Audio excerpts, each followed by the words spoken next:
جب 58ویں رات ہوئی تو شہرزاد نے کہا، جب ذو المکان نے آگ جلانے والے سے کہا کہ میں اور یہاں نہیں ٹھہر سکتا اور اس نے اپنے وطن جانا چاہا، اس پر آگ جلانے والے نے اونٹ بیچ ڈالا اور ذو المکان کے لیے ایک گدھا خریدا اور زادے راہ لاد کر وہ لوگ بغداد کے لیے روانہ ہو گئے۔ تو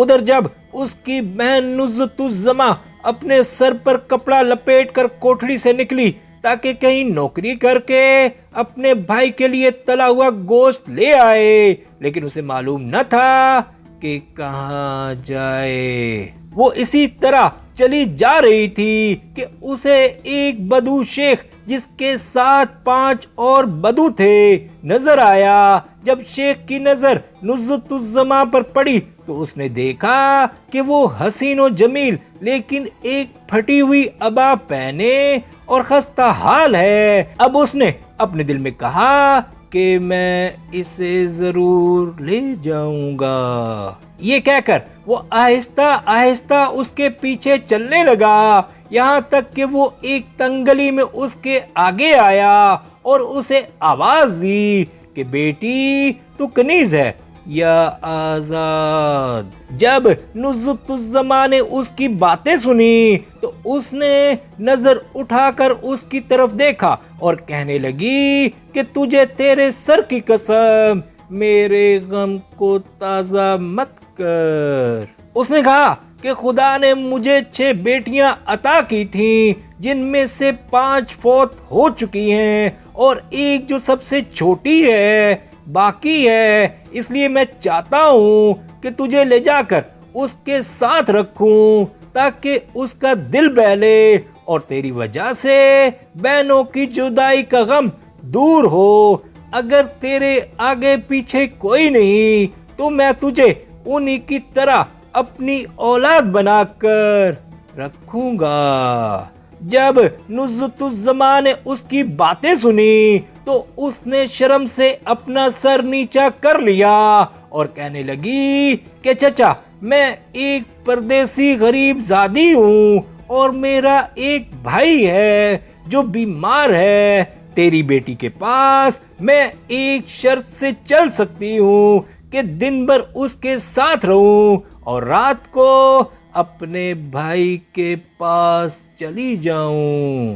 اگر یہ شرط تجھے منظور ہے تو میں تیرے ساتھ چلتی ہوں، کیونکہ میں پردیسن اور اپنے بھائی کے ساتھ حجاز سے آئی ہوں اور مجھے اندیشہ ہے کہ کہیں ایسا نہ ہو کہ میرے بھائی کو خبر نہ ہو کہ میں کہاں ہوں۔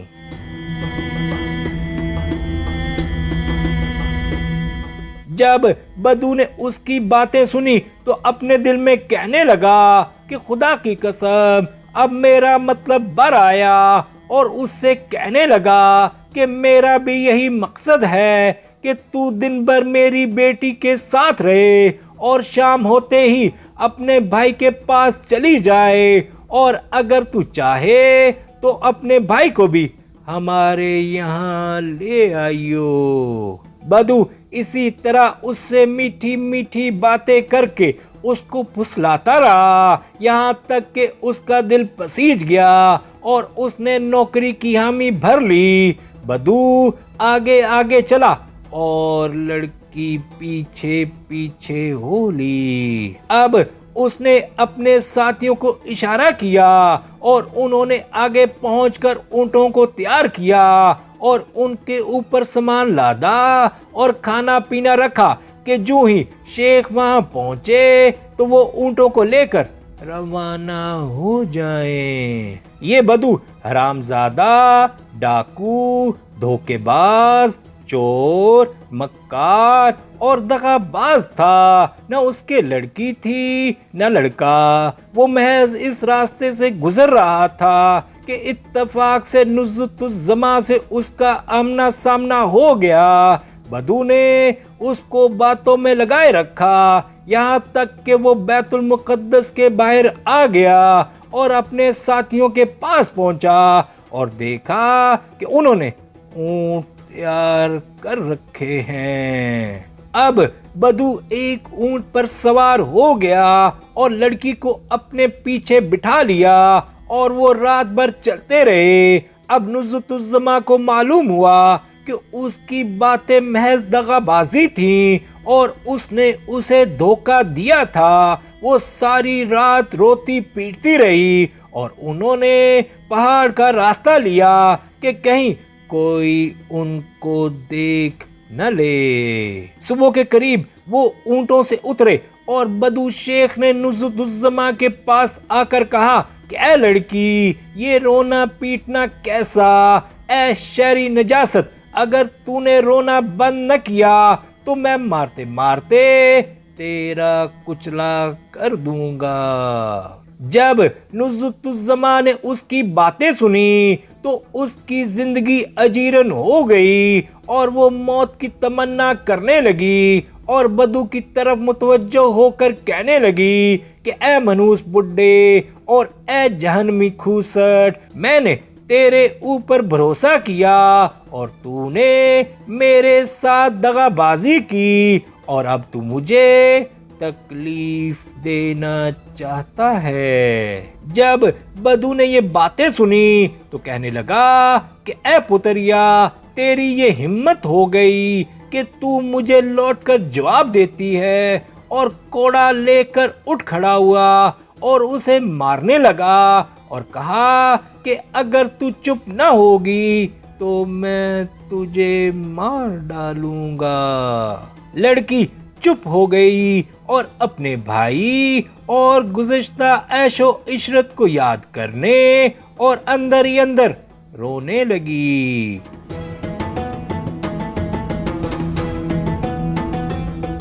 دوسرے دن اس نے بدو کی طرف مخاطب ہو کر کہا کہ تو مجھے دھوکہ دے کر اس بنجر پہاڑ میں کیوں لایا ہے؟ آخر تیرا مقصد کیا ہے؟ جب بدو نے اس کی یہ باتیں سنی تو اس کا دل اور بھی سخت ہو گیا اور اس سے کہنے لگا کہ اے منحوس پتریا، تیری یہ ہمت اور کوڑا لے کر اس کی پیٹھ پر مارنا شروع کر دیا۔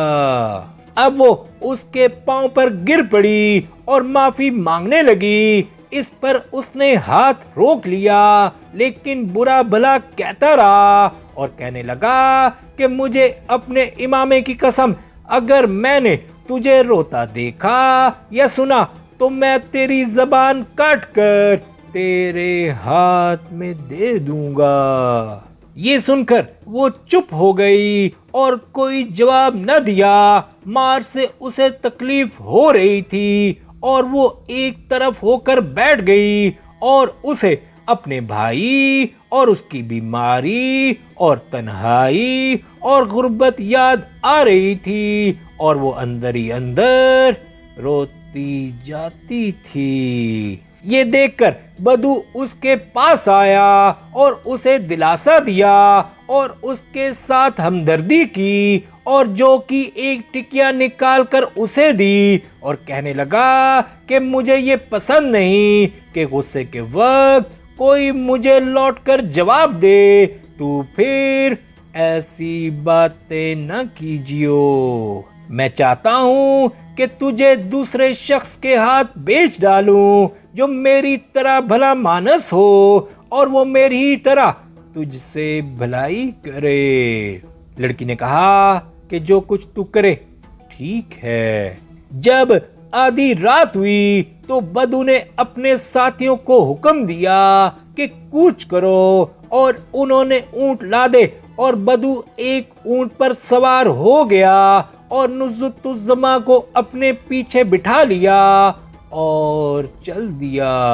کچھ دن سفر کے بعد وہ دمشق پہنچے۔ سفر کی تھکان اور دلی صدمے کی وجہ سے نزہت الزما کا رنگ متغیر ہو گیا اور وہ روتی جا رہی تھی۔ یہ دیکھ کر بدو اس کے پاس آیا اور کہنے لگا کہ اے شہری لونڈیا، مجھے اپنے سر کی قسم، اگر تو نے رونا بند نہ کیا تو تجھے میں کسی یہودی ہی کے ہاتھ بیچ دوں گا۔ یہ کہہ کر وہ اٹھا اور بازار گیا اور ان سوداگروں کے پاس پہنچا جو کنیزوں کا کاروبار کرتے تھے، اور ان سے کہنے لگا کہ میرے پاس ایک کنیز ہے جس کو میں بیچنا چاہتا ہوں۔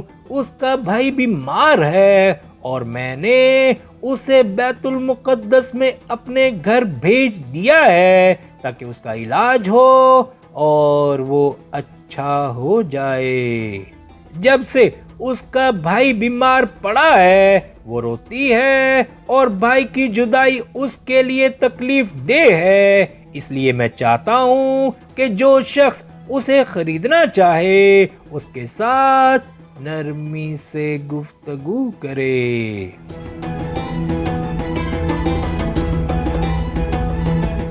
یہ سن کر ایک سوداگر اٹھا اور کہنے لگا کہ اس کی عمر کیا ہے؟ بدو نے جواب دیا کہ وہ کنواری، سمجھدار، آداب سے واقف، باشعور اور نہایت حسین ہے۔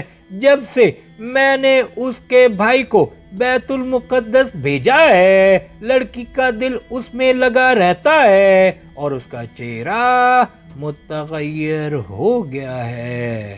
جب سوداگر نے یہ سنا تو بدو کے ساتھ چل کھڑا ہوا اور کہنے لگا کہ اے شیخ، میں تجھ سے وہ کنیز خرید لیتا ہوں جس کی تو تعریف کرتا ہے اور اس کے دام تجھے دیتا ہوں، مگر میں تیرے ساتھ کچھ شرطیں کروں گا۔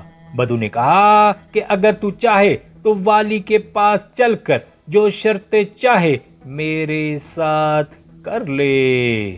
سوداگر نے کہا کہ مجھے والی سے ایک ضرورت درپیش ہے، اور وہ یہ ہے کہ وہ مجھے ایک پروانہ دے دے کہ مجھ سے چنگی نہ لی جائے، اور میرے لیے ایک سفارشی خط اپنے باپ عمر بن نعمان کے نام لکھ دے۔ اب وہ چلتے چلتے اس جگہ پہنچے جہاں نزلۃ الزما تھی، اور بدو نے اسے آواز دی کہ اے ناجیہ، اور یہ نام بدو نے اس کو دیا تھا۔ جب لڑکی نے اس کی آواز سنی تو وہ رونے لگی اور کچھ جواب نہ دیا۔ بدو سوداگر کی طرف مخاطب ہو کر کہنے لگا کہ یہ کیا تیرے سامنے بیٹھی ہے؟ اس کے پاس جا اور اسے دیکھ لے، اور جیسا کہ میں نے تجھ سے کہا تھا کہ اس کے ساتھ نرمی سے گفتگو کیجیو۔